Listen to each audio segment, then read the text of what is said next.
কি আছে কিছু তো বুঝতে পারছি না।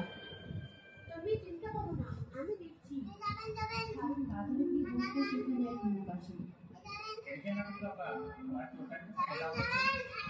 বসুন বাবা, এই চিন্তাটি বলছে আমি অস্ট্রেলিয়াতে চুল কেটে দিচ্ছি।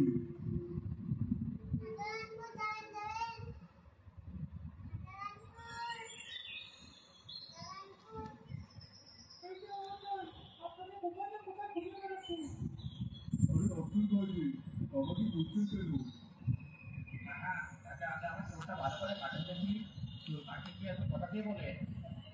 মাফ করুন বাবা। আব্দুল ভাই, আপনি একটু অপেক্ষা করুন, আমার হাতের কাজ হয়ে গেছে।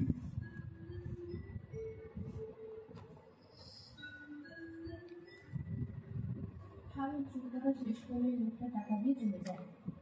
এবার বলুন আব্দুল ভাই, কি হয়েছে? কাজ হয়ে গেছে? কি কাজ হয়ে গেছে?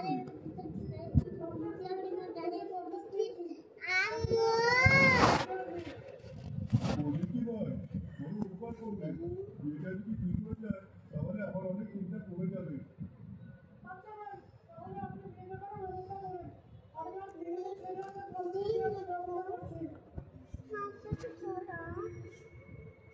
সেতু তাড়াতাড়ি সবজিগুলো কাট, নইলে তো বাবা চলে আসবে, রান্নাটাও হবে না। আরে বাবা, এটা তাড়াতাড়ি আমি পারবো না। কি এসব কি সবজি কেটেছিস? খোসা তো লেগেই আছে। হঠাৎ সবজি কাটতে গিয়ে সেতুর হাত ভেঙে যায়। ওরে বাবা রে, গেলো তো হাতটা থেকে। তোর এত তো তোমাকে কাজ করে দিচ্ছি, আর তুমি কিনা উল্টো আবার ভুল করছো। আমি আর কিছু করবোই না। করবি না মানে? তুই তো আমাকে উস্কে দিয়ে তোমাকে ঘরে পাঠালি, এখন তুই না কাজ করলে আমি একা অত শত আমি জানি না। তোমার কাজ করতে গিয়ে আমার হাতে কেটেছে। আমি চললাম। সেতু চলে গেলে জবা একা একা কাজ করতে থাকে। দূর, কেন যে নিজের গায়ে নিজেই কুড়াল মারলাম। এবার যদি রান্নাটা করতে না পারি তাহলে তো মাছ মাংস চলে যাবে। নিচে নাম একটু। রান্না হয়েছে? রূপা, আসলে বোন অনেকদিন তো রান্নার অভ্যেস জানি, তাই আসলে এতে বড় আপু, তুমি কড়াইয়ে পানিতে সবজি দিয়েছো কেন? তেল দাওনি? আসলে বুঝেছি। আচ্ছা বেশ, তোমাকে আর কিছু করতে হবে না। রূপা মা, কোথায় গেলি? রান্না বান্না কি হলো? এই যা এখন কি হবে? বাবা তো চলে এসেছি। বললাম তো বড় আপু, তুমি একদম চিন্তা করো না। আমি তাড়াতাড়ি কিছু একটা ব্যবস্থা করে দিয়েছি। রূপা কাজ করতে শুরু করে। দেখি মা, আলু ভর্তা ডিম ভাজি। কোথায় ভাবলাম আজ জবার হাতে ভালো মন্দ খাবো। বাবা,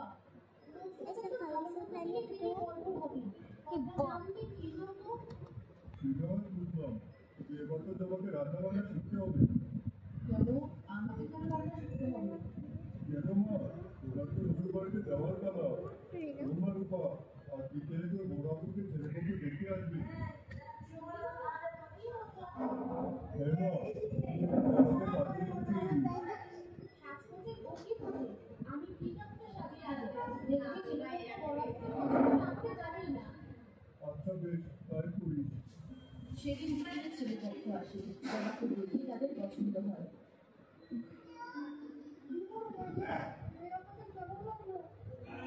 আমাদের খুব পছন্দ হয়েছে।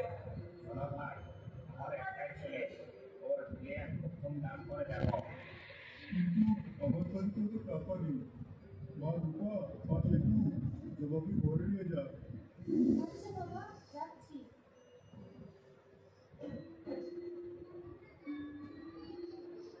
মানে আব্বু, তুমি যে 2 পিস মাছ না খাইছিলে আমার জন্য 1 পিস রাখো। আরে ভাই, লজ্জা পাচ্ছি কেন? আসলে ভাই না, আমি নাকি না। আমার কাছে চিন্তায় থাকে। কি বললেন? আপনি নাকি?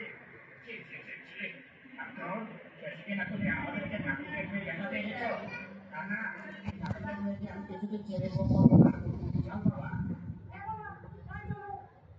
এটি বলছি, নারায়ণ বলছি, আমি তো কোনো অসৎ উপায় টাকা রোজগার করি না। তাহলে কেন আপনি আমার মেয়ের সাথে আপনার ছেলেকে অথচ তার জানি না, আপনি ওকে আমি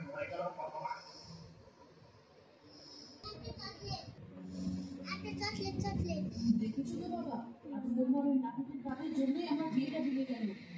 বলো আপু, কি বলছো? তুই চুপ কর। না, আমি খাবো। সম্মানিত হতে হবে আমাদের। না, আমি বলছি এখনো না। সময় আছে বাবা, এই নাটকের কাজ তুমি ছেড়ে দাও। জবা সত্যি রেগে ঘরে চলে যায়। সেই মুহূর্তেই হারুন হঠাৎ অসুস্থ হয়ে যায়। এই কি বাবা, কি হয়েছে তোমার? আমার আমার খুব ব্যথা করছে রে মা, আমাকে একটু ঘুরে গিয়ে যা। হ্যাঁ বাবা, আমি এখনই তোমাকে ঘরে নিয়ে যাচ্ছি। আমি না দুধের উপর দিয়ে দিব একটা ছাতা আইডিয়ে এই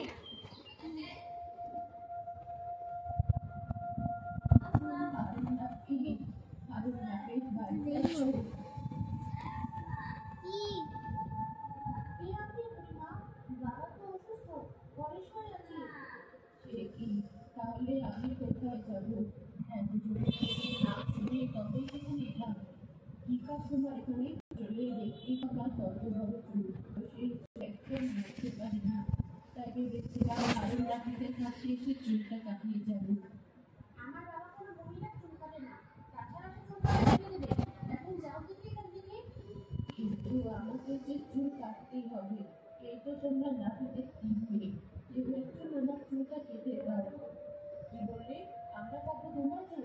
এই কাজের জন্য আমার বিয়ে ভেঙেছে, এই কাজ আমি মরে গেলেও করবো না।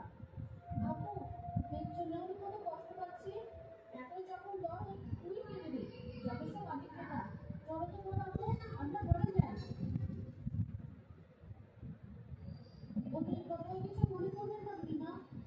না না, আমি কিচ্ছু মনে করিনি। দয়া করে তুমি আমার চুলটা কেটে দাও, আমি তোমার জন্য অনেক দোয়া করবো। আচ্ছা বেশ, আপনি যখন এত করে বলছেন, আমি কেটে দিচ্ছি আপনার চুল।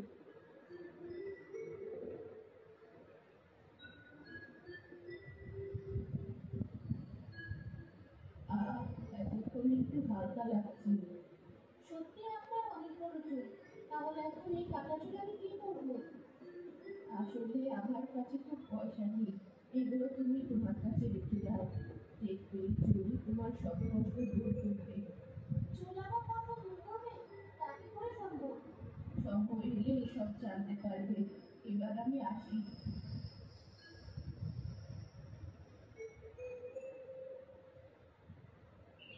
কিরে মা, কে এসেছিল বাইরে? এক বুড়িমা এসেছিল বাবা, তার অনেক লম্বা চুল, তার ভাই এসে নড়তে পারছিল না, তাই তো কাটতে এসেছিল। দেখে তো মায়ের হলো, তাই কেটে দিলাম। এই দেখো কি লম্বা চুল। তোমার বাবার সারা চুলগুলো যাচ্ছে, তার পাশে গেলে আলো ধরে গেল, আর চুলগুলো সোনা চুলে ঢুকল। দেখি বাবা, এটি দেখছি সোনার চুল। আরে তাই তো, কিন্তু তা কি করে সম্ভব? এই জুলি বুড়িমা বলেছিল এই চুলি আমার সব কষ্ট দূর করবে। হ্যাঁ মা, আমার তো মনে হচ্ছে উনি কোনো সাধারণ মানুষ নয়। কি হয়েছে? এত চিৎকার চেঁচামেচি কিসের? এই দেখো বড় আপু, কি হয়েছে? রূপা এক এক করে সেতু আর জবাকে সব ঘটনা খুলে বলল। এটি জানলো সোনার চুল, ওই দেখি। হ্যাঁ মেজো আপু, এই দেখো। বাবা, এবারে চুল বিক্রি করে তুমি একটা সেলুন দেবে। কি বললি? যে নাটকের কাজের জন্য আমার বিয়ে ভেঙেছে, তুই কিনা বাবাকে আবার সেই কাজ করতে বলছিস? বলে যাও না বড় আপু, ওই নাপিতের কাজের জন্য আজ আমরা এই সোনার চুল দিয়েছি। ঠিক বলেছিস মা, তুই যা বলেছিস আমি তাই করবো। বাই বাই সেই রাতে জবা সেতু শুয়ে শুয়ে ফুল দিয়ে আনে। দেখলে তো বড় আপু, এসব বলছি না আচ্ছা আচ্ছা তুই আমার সেলুন দেবে। তুই না, এ আমি কিছুতেই হতে দেবো না। দরকার পড়লে দরকার হলে কি করবে? দরকার পড়লে ওই চুল চুরি করে আমি আপনি বাড়িয়ে যাবো, তবুও সেলুন আমি করতে দেবো না। সত্যি? ওরা তো ঘুমিয়ে পড়েছে, তাহলে এখনই চলো। হ্যাঁ, তাই চল।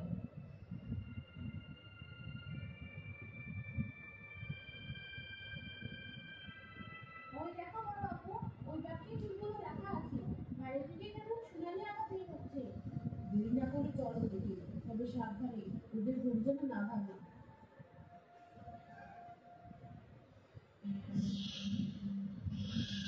ওরে বাবা রে, সাপ সাপ! কে কোথায় আছো? বাঁচাও, বাঁচাও আমাকে। লোক করে শেষে কিনা তাদের মানুষকে বসে হবে। সেতু আর জবা চিৎকার শুনে হারিয়ে রূপা সেখানে চলে আসে। এই কি বড়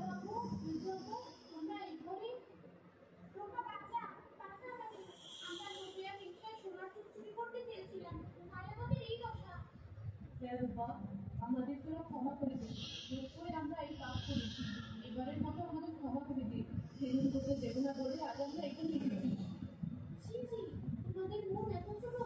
মা মারা যাওয়ার পর দাদা এই নাতিদের কাজ করে আমাদের কত কষ্ট করে বড় করেছে, অথচ তোমরা এই কাজকে ঘৃণা করো। রূপার কথায় সে তো আর জবানবন্দির ভুল বুঝতে পারে। হ্যাঁ বোন, আমাদেরই ভুল। আমরা আসলে অপরিপক্ক। এই সাঁতারা যদি এখন আমার মেরেও ফেলে